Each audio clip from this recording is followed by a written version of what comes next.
భక్తులందరికీ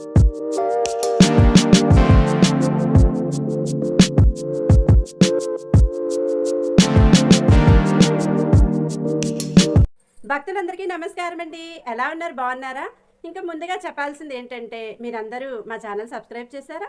అలాగే bell symbol కూడా ప్రెస్ చేయండి, లైక్ చేయండి, షేర్ చేయండి. ఇప్పుడు చెప్పే విషయాలు ఏంటంటే ఆధ్యాత్మిక భక్తి విషయాలు మా ఛానల్లో ఉంటాయి. దేవాలయాలు, అలాగే స్థల పురాణాలు, భక్తి గీతాలు, అష్టోత్తర నామాలు, అలాగే సబ్స్క్రైబ్ చేసిన వాళ్ళందరికీ, లైక్ చేసిన వాళ్ళందరికీ, కామెంట్ పెట్టిన వాళ్ళందరికీ అందరికీ చాలా చాలా చాలా ధన్యవాదములు. ఎలా ఉంటున్నాయండి మా ఛానల్లో వచ్చే భక్తి విషయాలు? బాగుంటున్నాయా? మీ మనసులో హత్తుకుంటున్నాయా? గొప్ప గొప్ప విషయాలు ఇంకా ఇంకా నాకు తెలియాలని, అవన్నీ మీకు చెప్పాలని నేను అనుకుంటున్నాను.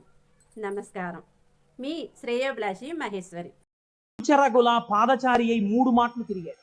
72 అవైదికమైనటువంటి మతములను శృతి ప్రమాణమైన తన వాగ్జరితో కొట్టిపారేశారు, చిమ్మేశారు. ఆయన తర్వాత మళ్ళీ రాలేదు ఇంకా 72 మతాలు. అంత గొప్పవారు శంకరాచార్యుల వారంటే. అందుకే చంద్రశేఖర పరమాచార్య స్వామి వారికి శంకరులు గురువు కాదు, ప్రాణం. అందుకే అపర శంకరాచార్యులు వారు అయ్యారు చంద్రశేఖర పరమాచార్య స్వామి. అటువంటి మహాపురుషుడై దిగ్విజయ యాత్ర చేసి శృతి ప్రమాణమైన అద్వైత సిద్ధాంతాన్ని ఆవిష్కరించి మనందరినీ ఉద్ధరించినటువంటి వారిగా శంకరులు వచ్చారు. మీరు చూడండి, ఇప్పుడు మనం శివనామము మళ్ళీ మొదటికి వెళ్ళండి. ఎక్కడికి వెళ్ళాలి? అమరకోశంలో శివనామమునకు చెప్పినటువంటి వ్యాఖ్యానములో శివుణ్ణి ఏ రకంగానైనా పట్టుకుంటే మిమ్మల్ని ఉద్ధరించగలడు దగ్గర నుంచి శ్రేయం, మంగళం, కళ్యాణం, భద్రం, శ్రేయస్సు, శోభనం, ఇవి కేవల మంగళములేనా, ఇంకేమన్నా ఉన్నాయా దగ్గరికి వెళ్ళండి. అందుకు తీసుకొచ్చాను దీన్ని. ఇప్పుడు ఇక్కడి నుంచి అక్కడికి వెళ్ళండి. మళ్ళీ ఒక్కసారి వెడితే మీకు ఈ శివనామమును ఎక్కడ దాచారు? శివనామము పంచాక్షరిగా కదండి ఉంది. నమశివాయ అని పంచాక్షరి.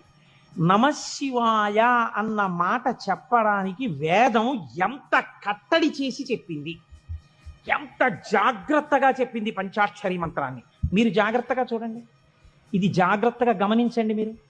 మీరు అయ్యప్ప స్వామి దర్శనానికి వచ్చారనుకోండి, అలా గేటు దగ్గర నిలబడి అయ్యప్ప స్వామి దర్శనం చేసుకుంటానంటే మీకు కనపడరు. మీరు అక్కడ చెప్పులు విప్పాలి, లోపలికి రావాలి, ఇక్కడ ఉన్నటువంటి పరివార దేవతలందరినీ దర్శనం చెయ్యాలి, మెట్లెక్కాలి, గణపతికి సుబ్రహ్మణ్యుడికి ప్రదక్షిణం చెయ్యాలి, ధ్వజస్తంభం పక్క నుంచి లోపలికి వెళ్ళాలి, స్వామికి ఒక పక్కకి వెళ్ళి నిలబడి ఆయన వంక చూస్తే అప్పుడు మీరు సంతోషంగా స్వామి దర్శనం చేస్తారు. అలాగే ఈ పంచాక్షరిని వేదం ఎక్కడ దాచిందో చూడండి. మనకి వేదములు 4 అయినా సాధారణంగా మనం ఏమంటామంటే 3గా వ్యవహరిస్తాం సంప్రదాయంలో. అందుకే శంకరాచార్యులు వారు కూడా శివానంద లహరిలో త్రైవేద్యం హృద్యం త్రిపురహరమాద్యం త్రినయనం అన్నారు. త్రైవేద్యం అనడానికి ఒక కారణం ఉంది. ఋగ్వేదం, యజుర్వేదం, సామవేదం, ఈ 3 వేదాలు నేర్చుకోవడానికి ఒక్కసారి ఉపనయనం చేసుకుంటే చాలు.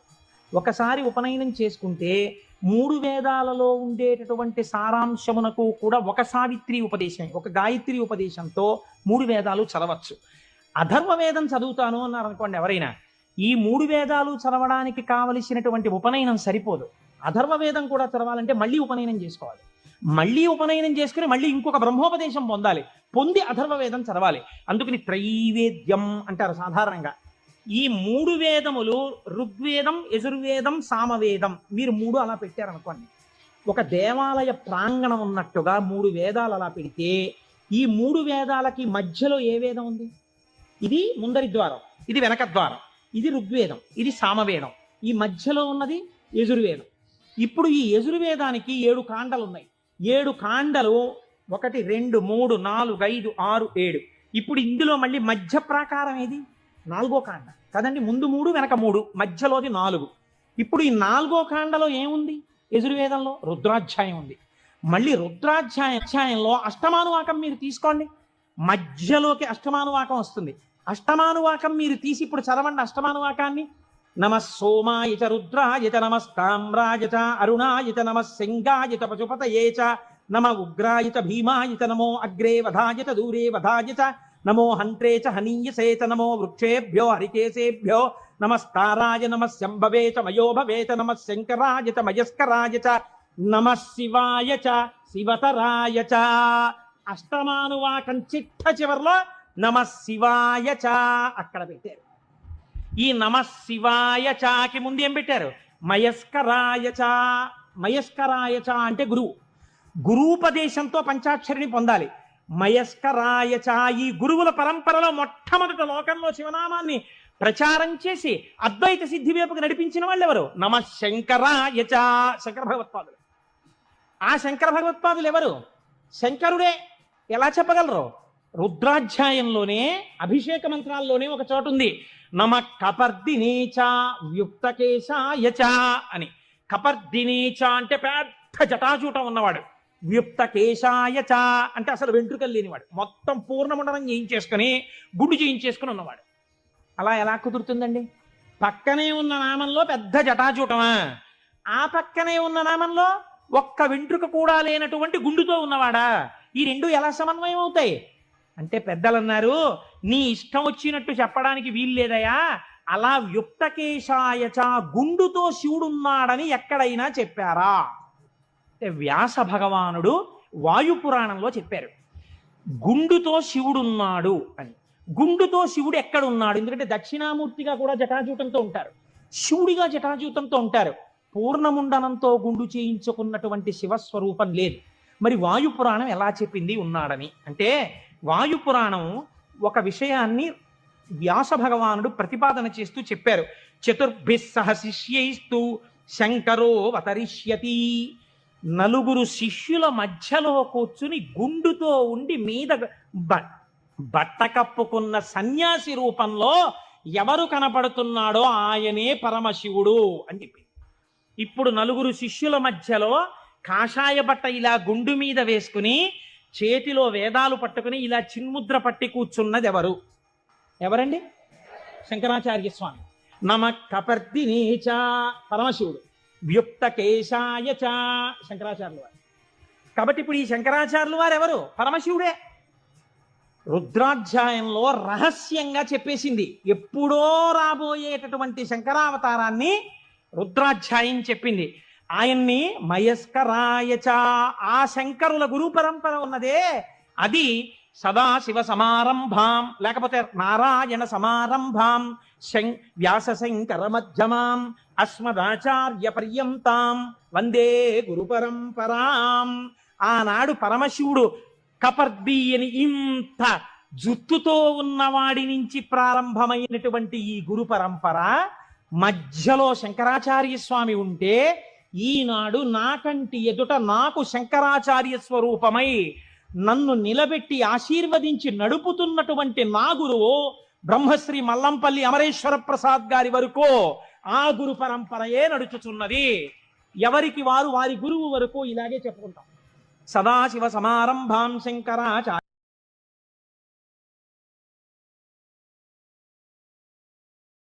కొన్ని కోట్ల పర్యాయములు మీరు అభిషేకం చేశారు అని వేస్తారు. మీరు స్వయంభూ శివలింగం దగ్గరికి వెళ్ళి శివ శివ అన్నారనుకోండి, లెక్కలేదు అంత శివనామం చెప్పాడు అని వేస్తారు. స్వయంభూలింగం దగ్గర మీరు ఏది చేసినా దానికి వచ్చేటటువంటి ఫలితమును చెప్పుట సాధ్యము కాదు. అది స్వయంభూలింగం. ఇక రెండవది దైవీలింగములు అంటారంటే దేవతలే వచ్చి ప్రతిష్ఠ చేస్తారు. మీకు ఈ పక్కనే ఉందిగా అమరేశ్వరం, అది సాక్షాత్తుగా ఇంద్రుడు ప్రతిష్ఠ చేశాడు. అలా దేవతలు ప్రతిష్ఠ చేసినటువంటి శివాలయం అయితే అది దివ్యలింగములు అని పిలుస్తారు. ఇక మూడవది ఆర్షలింగములు అంటారు. ఆర్షలింగములు అంటే ఋషులు ప్రతిష్ఠ చేసినవి. ఋషులు ప్రతిష్ఠ చేసిన శివాలయం దగ్గరికి వెళ్ళి శివలింగం దగ్గరికి వెళ్ళి మీరు ఏదైనా ఓ పూజ చేశారనుకోండి, 1,00,000 మార్లు చేసినట్లు మీ ఖాతాలో వేస్తారు. ఓ మారేడుదలం ఋషి ప్రతిష్ఠ చేయబడిన అగస్త్య ప్రతిష్ఠ శివలింగము అన్నారనుకోండి, మీరు బిల్వదళం వేశారనుకోండి, 1,00,000 మార్లు వేశారని గుర్తు. అందుకే యాత్ర చేసేటప్పుడు గురువు గారితో చెయ్యండి అని ఎందుకంటారో తెలుసా? ఈ తేడా తెలియడానికి.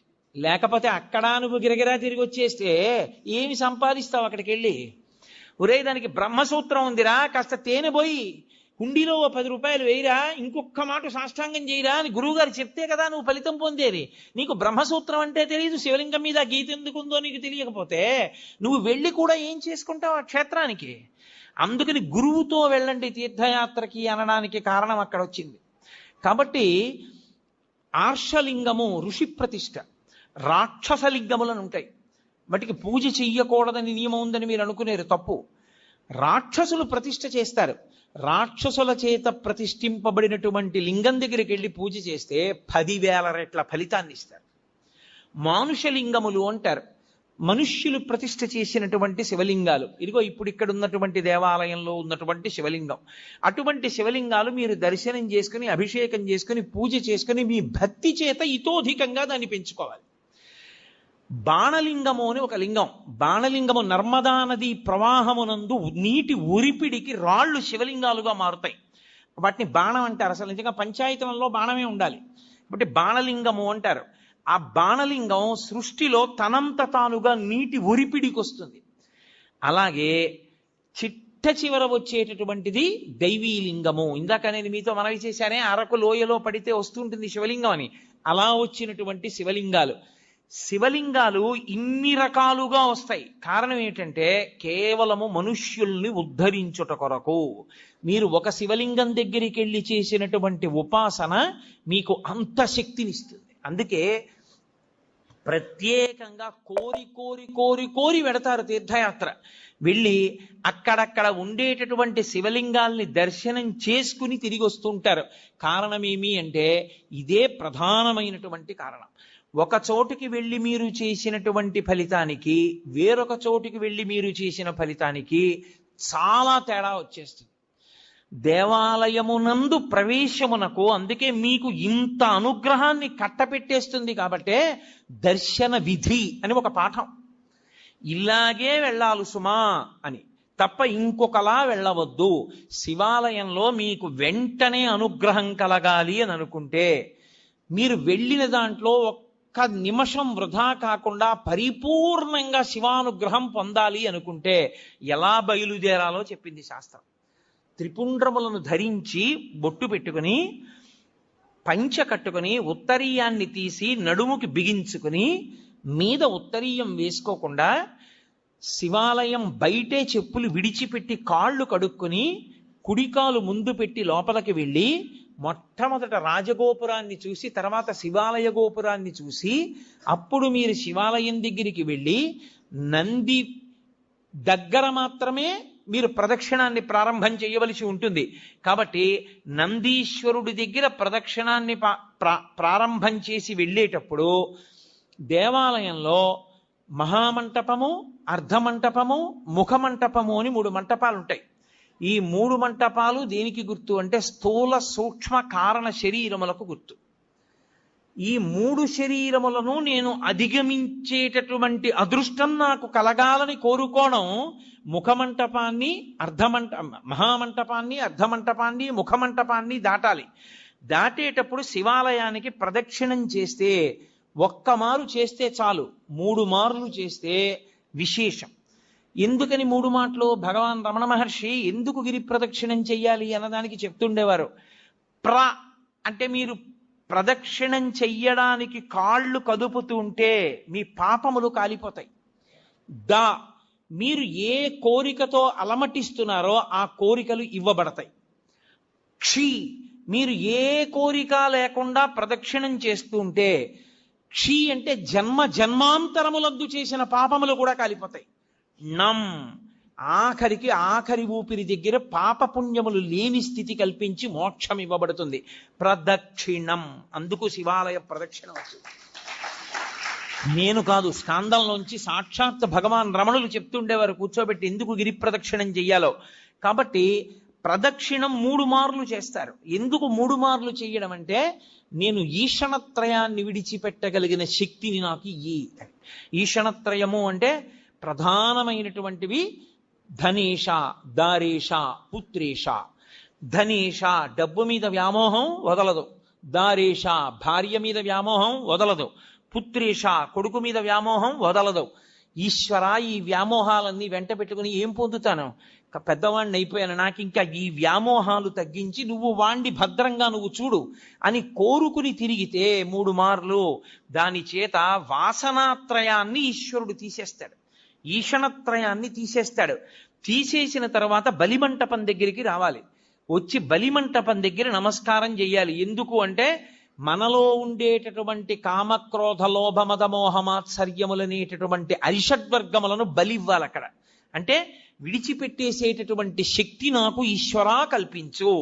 అవి మిమ్మల్ని విడిచిపెట్టవు, అవి విడిచిపెట్టేలా ప్రవర్తించగలిగిన శక్తి మీకు కలగాలి. వాటికి అసహ్యం వెయ్యాలి. అబ్బా వీడిని పట్టుకుంటే ఏమొచ్చిందిరా, వీడేమి మనం కోరుకునేటట్టుగా ప్రవర్తించడని వెళ్ళిపోవాలి. కోపం రాదు ఆయనకి, ఓర్పు, కోపము స్థానమునందు ఓర్పుతో గెలుస్తాడు. కామము ఈశ్వర కామంగా మారుస్తాడు. ఇలా మార్చగలిగిన శక్తి దేని వలన వస్తుంది అంటే బలిమంటపం దగ్గరికి వెళ్ళి నమస్కారం చెయ్యాలి. అంతేగాని బలిమంటపం దగ్గర ఏ నమస్కారం చేయకుండా దాటకూడదు. అరిషడ్వర్గములను విడిచిపెట్టడానికి బలిమంటపానికి నమస్కారం చెయ్యాలి. అమ్మ ఎందుకమ్మా పిల్లాడితో ఎంతమంది మీ చుట్టూ ఉన్న వాళ్ళు ఇబ్బంది పడుతున్నారు, నేను చెప్పే వరకు మీరు గమనించలేరా? ఎంతమంది దృష్టి కేంద్రీకరణ పాడైపోతోంది. కాసేపు ఎందుకు పిల్లాన్ని తీసుకుని బయటికి వెళ్ళరు? బయటికి వెళ్ళండి పిల్లాన్ని తీసుకుని. కాబట్టి బలిహరణ మంటపము, దాని దగ్గర మీలో ఉండేటటువంటి అరిషడ్వర్గములను మీరు బలివ్వాలి. బలివ్వడం అంటే ఏదో జంతువుల్ని తీసుకొచ్చి చంపేయమని కాదు నా ఉద్దేశ్యం. వాటిని అధిగమించగలిగినటువంటి శక్తి ఈశ్వర కృపాకటాక్ష వీక్షణముల చేత మీకు అబ్బాలని కోరుకోవడం, అది బలిమంటపం దగ్గర నమస్కారం. తర్వాత ఈశ్వరుడి యొక్క వాహనానికి నమస్కారం చేస్తారు. నందీశ్వరుడు, గరుత్మంతుడు వీళ్ళు వహిస్తారు పరమేశ్వరుణ్ణి. వహించడం అంటే వీపు మీద కూర్చోబెట్టడం కాదు, ఎప్పుడు గుండెల్లో పెట్టుకుంటారు. అందుకే నంది చూపు శివుడి మీద ఉంటుంది, పృష్ఠభాగం ప్రపంచానికి ఇస్తాడు. ఆయనకి ప్రపంచంతో సంబంధం లేదు, పరమేశ్వరుడితో సంబంధం. ఎప్పుడు నిరంతరం నిన్ను గుండెలో పెట్టుకుని ఆరాధన చేసేటటువంటి ఈ వాహనం ఎటువంటిదో, పరమేశ్వర నేను కూడా నిన్ను గుండెల్లో పెట్టుకుని ఎప్పుడూ నీ గురించి స్మరణ చెయ్యగలిగినటువంటి భక్తి నాకు కల్పించు. కాబట్టి వాహనానికి నమస్కారం చెయ్యాలి. ఒక్క శివాలయం దగ్గర మాత్రం వాహనానికి నమస్కారం చేస్తే కుదరదు. ప్రదోషం దాటిపోతే, ప్రదోషము అంటే సాయంకాలం అసుర సంధ్య వేళ, అసుర సంధ్య వేళ ప్రత్యేకంగా పరమేశ్వరుడు ఈ భూమండలం మీద కదులుతాడు. రెండు, ప్రదోష వేళలో తాండవం చేస్తాడు. దేవతలందరూ శివాలయం దగ్గరికి ఎడతారు. అందుకే ప్రదోష వేళలో ఒక్క శివాలయానికే దర్శనం. రెండు, నరసింహస్వామి దర్శనం చెయ్యవచ్చు, దోషం లేదు. కాబట్టి మహానుభావుడైనటువంటి పరమేశ్వరుడి యొక్క దర్శనానికి వెళ్ళేటప్పుడు మీరు ఆ వాహనం దగ్గరికి వెళ్ళి నువ్వు ఎలా భగవంతుణ్ణి గుండెల్లో పెట్టుకుని మోస్తున్నావో అలా నేను కూడా మోయగలిగిన శక్తినియ్యి అని అడగాలి. విష్ణు ఆలయంలో గరుత్మంతుడికి నమస్కారం చేసి వెళ్ళిపోతాం. ఒక్క శివాలయంలో మాత్రం ఒక నియమం ఉంటుంది. పగటి పూట అంత శివలింగం ఒక్కటే ఉంటుంది దర్శనానికి యోగ్యంగా. సాయంకాలం అయిపోతే సాధారణంగా కవచం పెట్టేస్తారు. కవచము అంటే రూపాన్ని పెట్టేస్తారు. ఇగో ఈ వెనకాతల ఉన్న రూపం ఎలా ఉంటుందో అటువంటి దాన్ని శివలింగానికి తొడిగేస్తారు. ఒకసారి కాని శివలింగానికి కవచం తొడిగారా ఇక మీరు నంది యొక్క శృంగముల నుండి చూడకూడదు. అలా కాని కవచం తొడిగి లేదా మీరు తిన్నగా నిలబడి శివలింగాన్ని చూడకూడదు. అప్పుడు చూసేటప్పుడు మాత్రం మీకు అదృష్టం పండిందని గుర్తు. కవచం పెట్టకముందు మీరు శివాలయంలోకి వెళ్ళారంటే మీ భాగ్యం పండిందని గుర్తు. ఎందుకో తెలుసా? ఈ సమస్త ప్రపంచమునందు కేళి చేసే శివస్వరూపం దర్శనం అవ్వాలంటే నందీశ్వరుడికి ఆయన ఇలా ఉంటే మీకు ఎడం పక్కన నంది ఉండేటట్టుగా వచ్చి మీ ఎడం చేత్తో ఆయన యొక్క పృష్ఠభాగంలో అవయవాన్ని ఒక్క లిప్త కాలం పట్టుకోవాలి. కుడి చేతి బొటన వేలు చూపుడు వేలు శృంగముల మీద ఉంచాలి. ఉంచి వృషస్య వృషణం స్పృష్ట్వా శృంగమధ్యే శివాలయం దృష్ట్వా క్షణం నరోయాతి కైలాసే శివదర్శనం ఇలా పెట్టి తర్వాత ఎడం చేత్తో పట్టుకుని ఒక్కసారి ఇలా నొక్కి వదిలేయాలి. అలా నొక్కి వదిలినప్పుడు ఆయన ఊపిరి అని ఆగుతుంది. ఆయన ఊపిరిలో సయ్యాటలాడుతూ ఉంటాడు ఊయలలో శివుడు. ఆ ఊయల ఆగుతుంది. ఆగినప్పుడు ఆ శివలింగాన్ని ఒక్కసారి చూసిన వారెవరో వాడు కైలాసమునకు వెళ్ళి పరమేశ్వర దర్శనం చేశాడని వేస్తారు ఖాతాలో. అది శైవాగం. కైలాసే శివం దృష్ట్యా కైలాసమునందు పరమశివ దర్శనం చేశాడు. కవచం పెట్టేశారనుకోండి ఇక చూడకూడదు. అలాగా నిర్మాల్యాన్ని శివాలయంలో ఎప్పుడూ నందీశ్వరుడి మీద విసర్జించరాదు, మహాదోషం. నందీశ్వరుడి మీద మీరు శివాలయంలో ప్రసాదాన్ని పెట్టకూడదు. మారేడు దళాలు కానీ పువ్వులు కానీ మీకు ఇచ్చిన వాటి మీద కానీ నంది మీద పెడితే అనేక రకములైన పాపములు మిమ్మల్ని చుట్టుకుంటాయి. ఎందుకో తెలుసా? శివాలయంలో ప్రసాదాన్ని శివాలయంలో వదిలిపెట్టి మీరు వెళ్ళకూడదు. ప్రసాదం అంటే అనుగ్రహం, మీరు తీసుకెళ్ళాలి. కానీ ఎలా తీసుకెళ్లాలన్న దానికి మాత్రం నియమం ఉంది. శంకరాచార్యుల వారు సౌందర్యలహరి చేస్తూ చెప్తారు, నివృత్యై చండాంశ త్రిపురహర నిర్మాల్య విముఖై అంటారు. చండీశ్వరుడు మనలాగే మనుష్యుడిగా పుట్టాడు. అపారమైన శివభక్తితో శివ కుటుంబంలో ఒకడయ్యాడు. అయి ఆయనకి పరమశివుడు వరం ఇచ్చాడు. లోకంలో ఎవరికైనా సరే నియమం ఒకటి ఉంటుంది, వారి యొక్క ఉచ్ఛిష్టాన్ని వారి యొక్క శేషాన్ని తినేటటువంటి అధికారం ఎవరిది అంటే భార్యది. మంచినీళ్లు తాగగా ఇంకా నీళ్లు మిగిలితే ఆ గ్లాసు తీసేటటువంటి అధికారము భార్యది. తన విస్తట్లో భోజనం చేసిన తర్వాత మిగిలిన పదార్థాన్ని తినడానికి అధికారం ఉన్నది భార్యయే. ఇతరులకు ఎవ్వరికీ అధికారం లేదు. అలా ఒక్క భార్య తినాలి. పరమశివుడు లోకమునకు మొట్టమొదటి మహానుభావుడు అయినా కూడా ఆయన చండీశ్వరుడికి ఒక వరం ఇచ్చాడు, నేను తినగా మిగిలినదేదో అది పార్వతి కూడా ముట్టడానికి వీల్లేదు, నువ్వు తింటావు. కాబట్టి నివృత్యై చండాంశ త్రిపురహర నిర్మాల్య విముఖై. అందుకే మీరు శివాలయంలో కొబ్బరికాయ ఇచ్చారనుకోండి, కొట్టి మీకు ఇచ్చారనుకోండి, మీరు దాన్ని ప్రీతితో చూడకూడదు. దాన్ని అలా చేత్తో పట్టుకుని మారేడు దళాలు చండీశ్వరుడి దగ్గరికి వెళ్ళాలి. చండీశ్వర స్థానంలో ఆయన ఎప్పుడు ధ్యానముద్ర యందు కూర్చుని ఉంటాడు. దురదృష్టం ఏంటంటే చండీశ్వర స్థానం మీద ఏ శివాలయంలోనూ శ్రద్ధ ఉండదు. మీరు చూడండి, ఎప్పుడైనా ఏ శివాలయంలోనైనా ఎండిపోయి వెలవెలబోతున్నట్టు ఉంటాడు. అసలు శివాలయంలో 8వ శివస్వరూపం అది, అంత జాగ్రత్తగా ఉంచాలి దాన్ని. అక్కడికి వెళ్ళి మీరు చిటికె వెయ్యాలి. చిటికెల చండీశ్వరుడు అంటారు. ఆయనకి చెవుడు కాదు, ఆయన ధ్యానమనందు ఉంటాడు. ఆయన కళ్ళు విప్పుతాడు, కళ్ళు విప్పి చూస్తాడు, ఎందుకు చిటిక వేశావు అని. అయ్యా, నేను తీసుకెళ్ళకూడదు తిన్నగా, శివుడికి ఇవ్వగా మిగిలింది ఏదైనా మీకు ఇవ్వాలి. కొబ్బరికాయ కొడితే ఓ చెక్క శివుడి దగ్గర ఉంది, ఓ చెక్క మీకు ఇచ్చారు, అది చండీశ్వరుడికి వెళ్ళాలి. కానీ ప్రసాదంగా తీసుకెడదాం అనుకుంటున్నాను, మీరు అనుగ్రహించండి, ఇలా చూపించాలి. మీరు పట్టుకెడుతున్న దాంట్లో ఏదో కొద్దిగా అలా చూపించాలి. చూపిస్తే ఆయన చూసి సంతోషిస్తాడు, తీసుకో, నేను ఇచ్చాను నీకు ప్రసాదం అంటాడు. ఇప్పుడు చండి ముఖంగా మీకు ప్రసాదం రావాలి, అంతేగాని నందీశ్వరుడు వదిలిపెట్టమని ఏ శివాగమంలో ఉందో నాకు చూపించండి. ఎక్కడా లేదు. ప్రతి దేవాలయంలో అర్చకులు చేస్తున్న తప్పది. నందీశ్వరుడి మీద పెట్టేయండి అని చెప్తున్నారు, పరమ దోషం. నంది మీద పెడితే కింద పడుతుంది, కింద పడితే వెనక వచ్చిన వాడు తొక్కుతాడు, తొక్కితే ఆ పాప నీకు అడికి పెడుతుంది. పుష్పదంతుడని శివమహిమ్నా స్తోత్రం చేశాడు ఆయన. అదే పనిగా రాజుగారి తోటలో పువ్వులన్నీ పట్టుకుపోతుండేవాడు. పట్టుకుపోతుంటే కనపడేవాడు కాడు గంధర్వుడు. రాజుగారికి కోపం వచ్చింది, వీడిని పట్టుకోలేకపోతున్నాం, శివాలయంలో వాడినటువంటి పువ్వులు తెచ్చి చల్లండి కింద ఆకులు. వాడు రాత్రి వచ్చి తొక్కుతాడు, వాడి శక్తి పోతుందన్నాడు. చల్లేశారు. ఆయన తెలియక భూమి మీద దిగాడు పూల తోటలో. తొక్కగానే ఆయన శక్తి పోయింది, పట్టుకుని బంధించారు. అప్పుడు ఆయన శివమహిమ్నా స్తోత్రం చేశాడు. నందీశ్వరుడి దంతాల మీద ఉంటాయి ఇప్పటికీ ఆ శివమహిమ్నా స్తోత్ర శ్లోకాలు. ఒకప్పుడు నేను మహాభక్తుడను, ఆయన వెళ్ళి పరమేశ్వరుడి దగ్గర శివమహిమ్నా స్తోత్రం జరిగితే నంది పళ్ళికి లిజ్జట్టిలాగా ఆయన పళ్ళ మీద కనబడ్డాయి ఆ శ్లోకాలు. ఇక్కడ నువ్వు జరుగుతాయి నా పళ్ళ మీద రాసుకున్నాను బట్టి నేను అంత శక్తివంతములు శివమహిమ్నా స్తోత్రం. కాబట్టి ఆ గంధర్వుడు శివమహిమ్నా స్తోత్రం చేస్తే మళ్ళీ శక్తి వచ్చి వెళ్ళిపోయాడు. కాబట్టి శివ నిర్మాల్యాన్ని తొక్కకూడదు. తొక్కకూడని శివ నిర్మాల్యాన్ని ఆ నందీశ్వరుడి మీద పెట్టించడం ఏంటి? తప్పు కాదు. విభూతి దాని మీద చల్లేయండి అన్నాం, నిర్మాల్యం నంది మీద పెట్టి వెళ్ళిపోండి అన్నాం. అసలు శివాలయంలో ఉన్న అర్చకులు మొదట తెలుసుకోవాలి, అలా మనం చెప్పకూడదు. చండీశ్వర స్థానానికి చూపించి మీరింటికి పట్టుకెళ్ళండి అని చెప్పాలి. ఆ మారేడు దళం చక్కగా మీరింటికి పట్టుకెళ్ళచ్చు, కళ్ళకు అద్దుకోవచ్చు, ఎక్కడో నీళ్లలోనో మొక్కలోనో పెట్టేసేయచ్చు.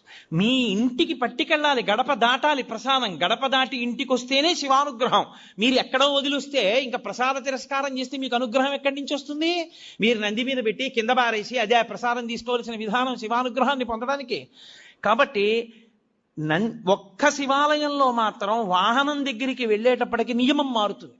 అక్కడికి వెళ్ళి నమస్కారం చేసి వెళ్ళిపోతానంటే కుదరదు. మీరు కవచం పెట్టకపోతే ఆయన శృంగములలోంచి శివదర్శనాన్ని చెయ్యవలసి ఉంటుంది. చేశారు, ప్రదక్షిణం చేసి వచ్చారు, ప్రదక్షిణం చేశారు, 3 మంటపములను దాటారు. ఇప్పుడు మీరు శివసన్నిధి యందు నిలబడ్డారు. నిలబడితే లోపల ఎప్పుడైనా సరే ఒక విషయాన్ని జ్ఞాపకం పెట్టుకోండి, ఏ దేవాలయం లోపల అయినా విద్యుత్ దీపం వెలిగితే ఉత్తర క్షణంలో ఏ పని చేసినట్లు గుర్తో తెలుసా? మీ గురువు గారి పట్ల మీరు అపచారం చేశారని గుర్తు. మీ గురువుని తిరస్కరిస్తే, మీ గురువుకి అపచారం చేస్తే, మీ గురువుని విమర్శిస్తే, మీ గురువుని చులకన చేస్తే ఏ దోషం వస్తుందో అంతరాలయంలో విద్యుత్ దీపం పెడితే అదే దోషం వేస్తారు. అందుకే మీరు ఇప్పటికీ చూడండి, ఏ పెద్ద పెద్ద గుళ్ళల్లోనూ ఎలక్ట్రిక్ లైట్ వేయరు. ఎందుకు వెయ్యరో తెలుసా? ఒక్కటే కారణం, అంతరాలయంలో ప్రధానమూర్తి దగ్గర వెలిగే దీపమే గురువు. గురువు ఒక్కడి అనుగ్రహంతో ఈశ్వరుడు కనపడతాడు. ఆయన అక్కర్లేదని తీసేస్తే త్రిశంకుడు అయిపోయినట్టు గుర్తు. నాకు ఆ దీపపు కాంతిలో కనపట్టలేదు, నేను ఎలక్ట్రిక్ లైట్ పెట్టుకుంటానంటే నువ్వేం గురువా, నువ్వు మాకు అక్కర్లేదని చెప్పి ఇంకొన్ని పెట్టినట్టు లెక్క. ఆ అంతరాలయమునందు వేరొక దీపము, విద్యుత్ దీపం ఉండరాదు, ఒక్క నూనె దీపమే. ఆ దీపాలు కావాలంటే గుత్తి దీపాలుగా దింపుతారు, ఒత్తి పెద్దది చేస్తారు మూర్తి దగ్గరికి వచ్చే. మీరు అందుకే మన ఆంధ్రదేశంలో ఏముందండి, శాస్త్రం పాటించేవాడేడి. మీరు దక్షిణ దేశం వెళ్ళండి, ద్రవిడ దేశం ప్రత్యేకం, ఏ దేవాలయంలో ఎలక్ట్రిక్ ల్యాంపే.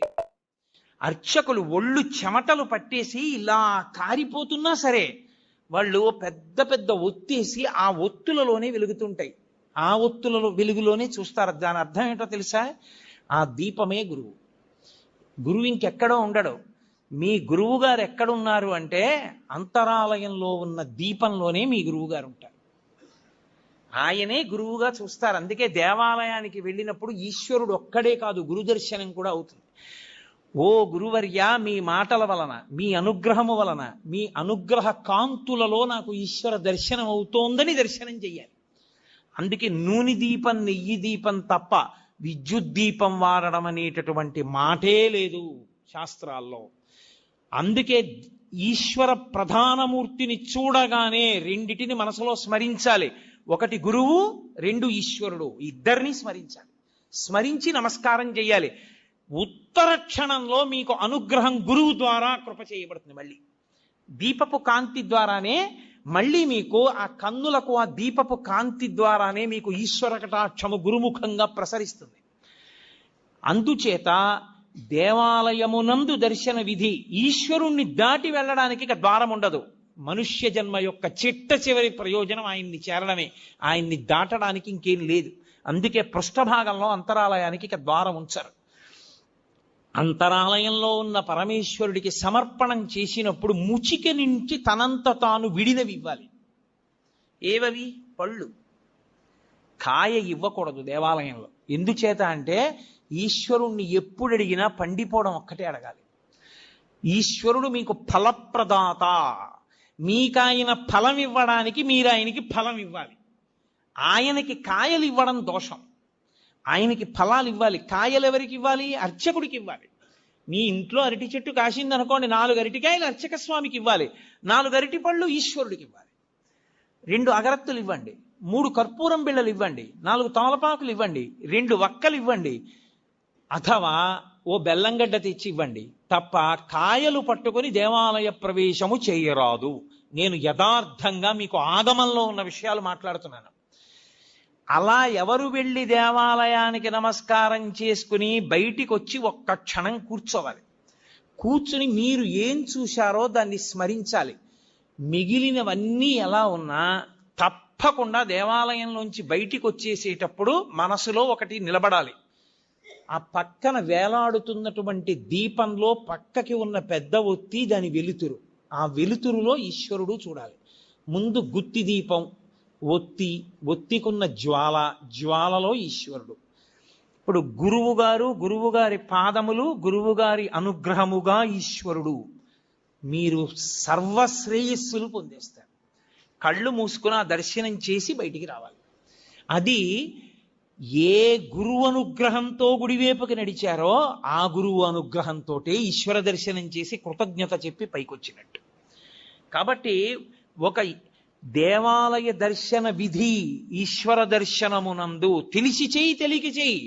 నువ్వు వెళ్ళేటప్పుడు శివాలయంలో ప్రదక్షిణం చేస్తూ మెల్లగా ఓం తత్పురుషముఖాయ నమః, ఓం అఘోరముఖాయ నమః, ఓం సద్యోజాతముఖాయ నమః, ఓం వామదేవముఖాయ నమః, ఓం ఈశానముఖాయ నమః అని 5 ముఖాలకి నమస్కరించి నువ్వు చక్కగా మౌనంగా ఆ చండీశ్వరుడికి చూపించి ప్రసాదం పట్టుకుని ఇంటికి వస్తే పరిపూర్ణమైనటువంటి శివానుగ్రహాన్ని నువ్వు పొందుతావు. ఆ శివానుగ్రహము వలన నీవు సాధించుకోలేనిదన్నది ఇంకా లేదు లోకంలో. ఏదైనా సరే నువ్వు పొందగలవు. చిట్ట చివరికి సరే, నాకు అది సభాముఖంగా చెప్పడం ఇష్టం లేదు, కానీ తరువుకొస్తున్న మృత్యువుని కూడా వాయిదా వేయించడానికి శివాగమంలో మార్గం చెప్పారు. అన్ని వేళలా నేను దాన్ని వాడుకోమని చెప్పను, కానీ తరువుకొచ్చేస్తున్న మృత్యువుని కొద్ది కాలం వాయిదా వేయాలంటే సుశిక్షితంగా ఉంటే ఆ శివాలయంలో ఒక అభిషేకం చేసి వాయిదా వేయచ్చు. శివాగమం చెప్పింది. ఖచ్చితం మేం చెప్తున్నాం ఇదే మార్గం, ఇది తప్ప వినా మార్గము లేదని చెప్పేసింది. అంత శక్తివంతము శివాలయం అంటే. ఆ శివారాధన చేసి చేసి చేసి చేసి చేసి శివస్వరూపులైపోతారు. అయిపోయి వారి చేత్తో ఒక పండిస్తే, వారి నోటితో ఒక మాట అంటే, అందున శివతత్వం ఎరిగిన వాడు అభిషేకం చేశాడనుకోండి, ఆ తీర్థానికి ఉండే శక్తి అపారము. ఎందుకో తెలుసా? నా రుద్రో రుద్రమర్చయేత్. రుద్రుడు కాని వాడు రుద్రుడిని అభిషేకం చెయ్యకూడదు. శివతత్వము పరిపూర్ణముగా తెలుసున్నవాడు రమించిపోతూ శివాభిషేకం చేశాడనుకోండి, ఆ అభిషేక తీర్థమునందు శివశక్తి పరిపూర్ణంగా పట్టుకుంటుంది. తజ్జలాన్ అని ఈశ్వరుడికి పేరు. ఆ అభిషేక తీర్థమును నువ్వు పుచ్చుకోవడం అంటే సాక్షాత్ శివానుగ్రహము నీలోకి ప్రవేశించుటయే. అందుకే శివభక్తి తత్పరుడైన వాడు చేసిన అభిషేక తీర్థం, శివాలయంలో అర్చక స్వామి చేసినటువంటి అభిషేక తీర్థం, ఒకటిది భక్తి, వేరొకరిది దీక్ష వలన వచ్చిన శక్తి. ఈ రెండిటిది ఒకటే స్థాయి. అందుకే అభిషేక నాకు తెలిసి గోపాలకృష్ణ గారికి తెలుసు, నేను పేర్లు ఎందుకు చెప్పాలి. ఈ రాష్ట్రంలో ఒకానొక విభాగానికి అంతటికీ హెడ్ చేశాడు ఒక ఆయన, ఒక చీఫ్ ఇంజనీర్. ఆ రోజుల్లో ఉన్న ముఖ్యమంత్రి గారు ఆయన్ని సెలవులో వెళ్ళొద్దన్నాడు. నువ్వు సెలవులో పెడితే నీ ప్లేస్లో ఎవరినో వెయ్యాలయా, వాడు ఫైళ్ళు ఎలా డిస్పోజ్ చేస్తాడో నాకు భయం, నువ్వు జ్వరంతో ఉంటే ఇంటి దగ్గర ఉండి సంతకాలు పెట్టు, ముఖ్యమైన ఫైళ్లు చూసన్నారు. ఆయన ఇంటి దగ్గర ఉండి వైద్యం చేయించుకున్నారు. 104 జ్వరం, నెల్లాళ్ళైంది, తగ్గలేదు. ఒక గొప్ప శివభక్తుడు, ఆయన పరమభక్తితో ప్రతిరోజు అభిషేకం చేసుకుంటారు. ఆయన దగ్గరికి వెళ్ళి అడిగారు. ఆయన అన్నారు, అన్ని మందులు మాని నా ఇంట కూర్చుని 42 రోజులు ప్రతిరోజు నేను అభిషేకం పూర్తయ్యేటప్పటికి తీర్థం పుచ్చుకోగలవా అని అడిగారు. పుచ్చుకుంటానన్నారు. 42 రోజులు పుచ్చుకున్నాడు. ఆయన పూర్తి ఆరోగ్యాన్ని పొంది మళ్ళీ డ్యూటీకి జాయిన్ అయ్యాడు. ఇప్పటికే ఆయన ఉన్నాడు చక్కగా, మా కాకినాడలోనే ఉంటారు.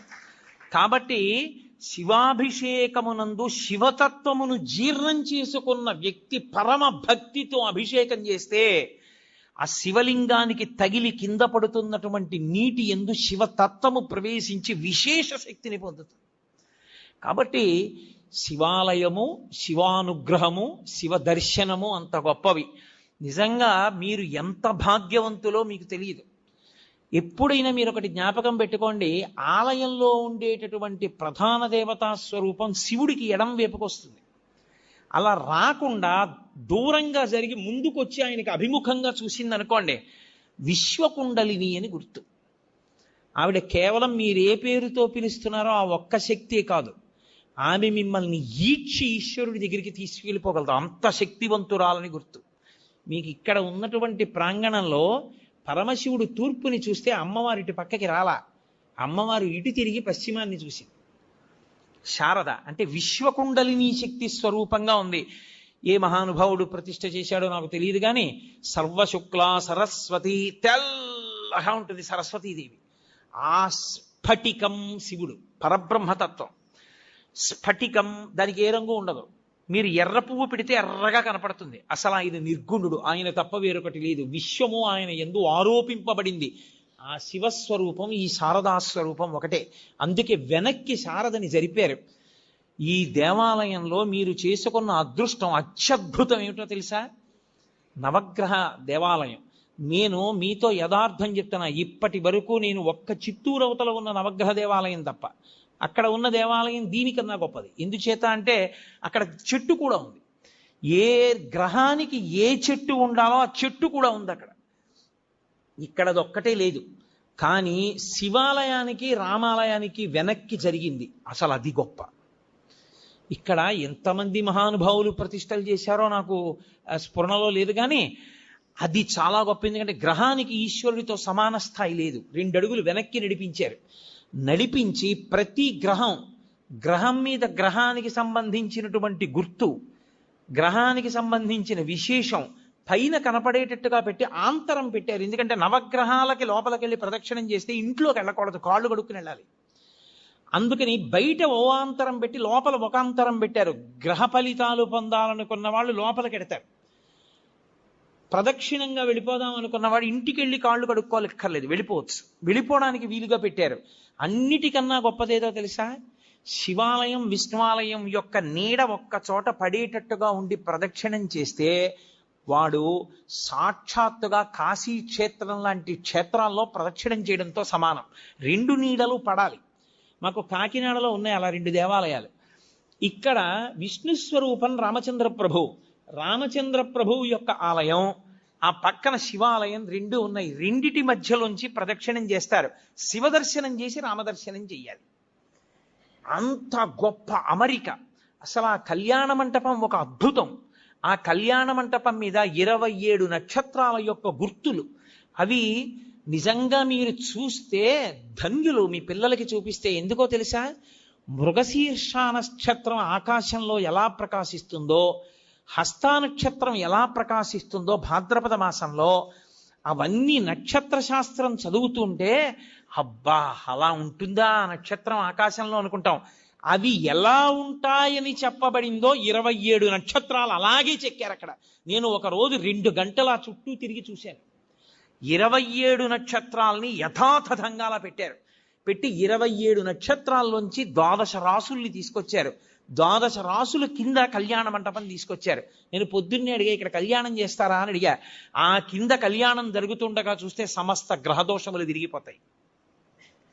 అసలు ఆంధ్రదేశంలో అపూర్వమైనటువంటి దేవాలయ సమ్మేళనాల్లో ఈ ప్రాంతం ఒకటి. అందుకే నేను గుంటూరు రావడం అంటే అంత సంతోషంగా వస్తాను. దీన్ని హరిప్రసాద్ గారు కాదు, మీ అందరూ కూడా నడుం కట్టి పరిరక్షించుకోవాలి. చక్కగా ఈ దేవాలయంలో ఉన్న శక్తిని మీ అందరూ కూడా అనుభవించాలి. అనుభవించి దేవతల యొక్క అనుగ్రహాన్ని పరిపూర్ణంగా మీరు పొందగలగాలి. అంత గొప్ప క్షేత్రం, అంత గొప్ప వైశిష్ట్యం కలిగినటువంటి స్థానములు.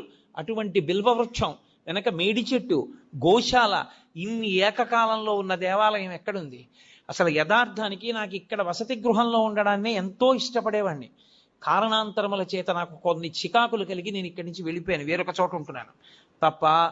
యథార్థానికి నాకు ఇప్పటికీ మనసులో ఇక్కడ ఉండడమే ఇష్టం. ఎందుకంటే లేచి నాకు ఆ శిఖరాలు చూడడం, ఆ దేవాలయాల పైన ఉండేటటువంటి ఆ కలశలు చూడడం, ఈ ప్రాంగణంలోకి రావడం, శంకరాచార్యుల వారి గుళ్ళోకి ఉత్తరీయం లేకుండా వెళ్ళి ప్రణిపాతం చేయడం నాకు ఎంత ప్రీతిపాత్రములో. కానీ వేరు కారణముల చేత ఇంకొక చోట ఉండి ఇక్కడికి రావలసి వస్తోంది నేను. కాబట్టి అంత గొప్ప ప్రాంగణం ఇది. దొరకమంటే దొరికేది కాదు. నిజంగా శృంగగిరికి పీఠాధిపత్యం వహించినటువంటి మహాపురుషులు అపారమైనటువంటి కారుణ్య దృష్టిని కురిపించారు. చిత్రం ఏంటంటే కంచి కామకోటి పీఠాధిపతులు కూడా ఇక్కడ ప్రతిష్ఠ చేశారు. నవగ్రహాలు అయింది, నవగ్రహాల దేవాలయం. కాబట్టి కామకోటి, శృంగేరి 2 పీఠాధిపతులు కలిపి నిర్మాణం చేసినటువంటి దేవాలయాల యొక్క సమ్మేళనం ఉంది ఇక్కడ. ఇంత గొప్ప దేవాలయ వ్యవస్థ కనుక నేను ఇంతకన్నా చెప్తూ వెళ్ళిపోతే దానికి అంతే ఏముంటుంది, ఎంతైనా వెళుతుంది. కాబట్టి మీ అందరూ కూడా చక్కగా ఈ దేవాలయాన్ని సేవించండి. నేను పిల్లలకు ఒక మాట చెప్తాను. మీరు ఋతువులు మారుతున్నప్పుడు శారదాదేవి మందిరాన్ని చుట్టూ తిరగండి. మీరు మొట్టమొదట అటువైపు నించోండి. తూర్పు నుంచి కదా కిరణాలు పడతాయి. అక్కడ యాగశాల ఉంది. ఆ యాగశాల దగ్గర నిలబడి చూడండి. మధ్యలో ఒక దళం ఉండి ఇలా తామర దళాలు ఉంటాయి, 3 ఉంటాయి. సూర్యకిరణాలు ఎలా పడుతున్నాయో మీరు ఒకసారి చూడండి. ఒక్కొక్క చోట 3 రేకులు ఉన్నాయి. ఇవన్నీ కలిపితే ఏం వస్తుందో ఆలోచించండి. ఎందుకు తామర పువ్వు పెట్టకుండా దళాల్ని మాత్రమే పెట్టి విడిచిపెట్టారో చూడండి. ఒక్కొక్క చోట తెల్లవారుజామున సూర్యకిరణాలు శారదాదేవి దేవాలయం మీద ఎక్కడ పడుతున్నాయో గమనించండి. 4 వైపులా శ్లోకాలు పెట్టారు. ఆ శ్లోకాలు ఏవి పెట్టారో గమనించండి. ఎంత దూరదృష్టితో, ఎంత అద్భుతమైనటువంటి సంపదని మీకు ఇక్కడ ఏర్పాటు చేశారో మీరు గమనిస్తారు. ఇవాళ హోమం ఒక్కటి జరుగుతున్న దేవాలయాలు చాలా లేవు. అలాంటిది ఇక్కడ ఎన్నో హోమాలు జరుగుతున్నాయి, అపూర్వమైన హోమాలు. ఆంధ్రదేశంలో ఎక్కడా జరగని హోమాలన్నీ జరుగుతున్నాయి. దేవతలందరూ వస్తారు హోమాలు చేస్తే. అంత పరమ పవిత్రమైన ప్రాంగణం. చక్కగా మీ అందరూ కూడా దీన్ని సద్వినియోగం చేసుకోండి. మళ్ళీ ఈశ్వరుడు అనుగ్రహించిన నాడు మీ అందరినీ కలుసుకుని నేను ఒక వారం రోజులో 10 రోజులో ప్రసంగాలు చేసేటటువంటి అదృష్టాన్ని పొందుతాను. కాబట్టి ఇక్కడతో మీ అందరి దగ్గర సెలవు తీసుకుంటూ, మంగళాశాసన పరై మదాచార్య పురోగమై సర్వైశ్చ పూర్వైరాచార్యై సత్కృతాయాస్తు మంగళం. మంగళం